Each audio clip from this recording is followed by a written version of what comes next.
health-wise, how are Tyron and Mike Williams? If you can address them both separately. No, for sure. Mike, he's got a long way to go. If he comes in and he works and puts in the work like we know, he's on the same timeline that Brees had. They're very similar injury, same time frame. And just speaking with Mike, he knows he's got a road to trek, but at the same time, if he does it the right way, we're very confident that we'll have him ready for week one.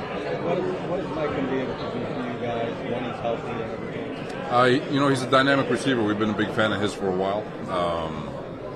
He's, you say 50-50 ball, but it's more 70-30 when it goes up to him. But he's a dynamic athlete, dynamic receiver, very confident when he goes up and gets the ball. And so just to be that complement to Garrett and the rest of the receiver room would be a good deal. With Tyron, he's been a guy that's been banged up throughout his career. So is there a plan, when you guys brought him in, is there a plan in place to try to keep him healthy for 17 weeks? Or, what is... Yeah, we'll communicate with what they did in Dallas and obviously with our doctors and our training staff and obviously with Tyron, and just make sure we come up with the best plan for him.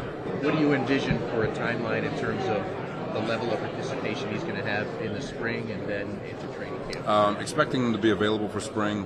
You guys know OTAs has become a 7-on-7 camp, so he should be able to do all that stuff. And but as we get closer, which we are here in the next couple of weeks, we'll communicate more with him. You're saying he'll be available for spring then? I'm fully anticipating it. Yeah, so he won't have any other things that are going on with him aside from... Not that I'm aware of. With Aaron, following on Josina, but more from a football perspective, given his age and the nature of that injury, how realistic is it to expect him to be what he was a couple of years ago? I think it's realistic. He's, usually those Achilles injuries are in the skill position or the position player. He's a position player, but the guys who move around a lot. Not to say that he doesn't move around or that he's not mobile, because he's plenty mobile enough. But he can get his feet in the ground. He can work with good footwork and a good base, and he can release a football. So as long as he can do that, he'll be fine. But that was one of his strengths, though, was being able to move. Yeah, he'll still be able to move. He was moving around pretty good at the end of the year this year, and I think he'll still be able to have that mobility. What's your biggest takeaway from last season? Your biggest kind of lesson going forward? A lot of lessons for me. I think if you're a player, there's a lot of lessons in terms of how to deal with adversity and how to deal with the different things that happened. There's a lot of, you guys know me, I'm always going to try to find the silver linings of things that happen, and we did. Obviously, we didn't accomplish what we wanted to, but I do feel like we found a lot about ourselves, a lot about the guys that came in to fight every single day and tried to find a way to finish stronger. And we won 3 of our last 5 and got a little bit better towards the end of the year. Not saying much, obviously, but there's a lot of things that we could take from last year, especially from my end, for sure. When he spoke at the NFL honors, he obviously conveyed how upset he was by the way last season turned out, and he said big thing. He's expecting big things from the team.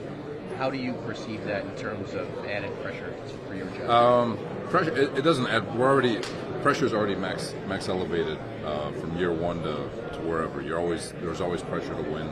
Obviously, we're all disappointed with the way things worked out a year ago, but I don't think anyone's confidence is shook. I think we're all confident in our abilities. I think our players are confident that we'd be able to achieve the things that we need to achieve. We just got to go to work and keep our heads down and find a way to get some W's.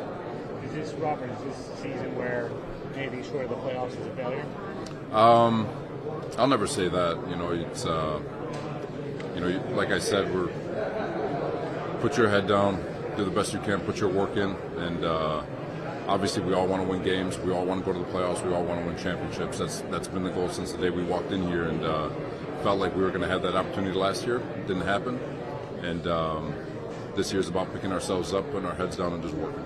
Would you agree with the premise, though, that a coach in his 4th year has to make the playoffs?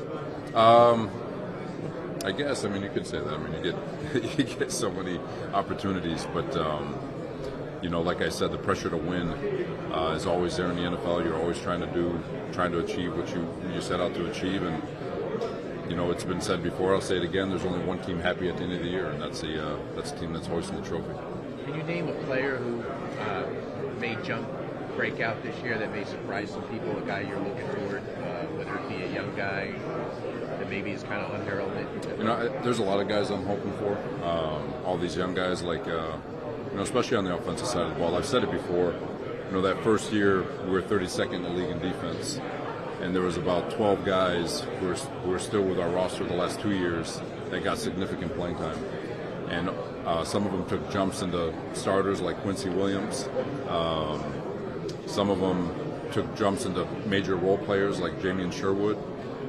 Michael Carter has turned into a heck of a football player. So a lot of guys are still on this football team. And so you look at the offensive side of the ball, guys like Jeremy Ruckert, Garrett's already a star, but he's only in his second year. Brees is a star, but he's only in his second year. Max Mitchell, Carter Warren. I can go on and on about the entire group. Brownlee, Gibson. A lot of guys got a lot of playing time that weren't expecting to get that playing time. So really hoping that they're all able to take that second jump. When he was talking at the NFL Honors, he said he conveyed his, I think you used the word anger, right? He said anger, right? He goes, for the past month he's been conveying it to you and Joe. Like when you're sitting there and he's being angry, for lack of a better word, like what are you thinking? Like, Woody provides a lot of good insight. He really does, and regardless of what the tone may or may not be, the important thing is the message, and he's delivered a lot of really thoughtful, good messages that have helped us progress, especially during this off season, and will help us during the season. So his words are always welcome. He's the owner of the football team, and his frustrations are shared with everyone.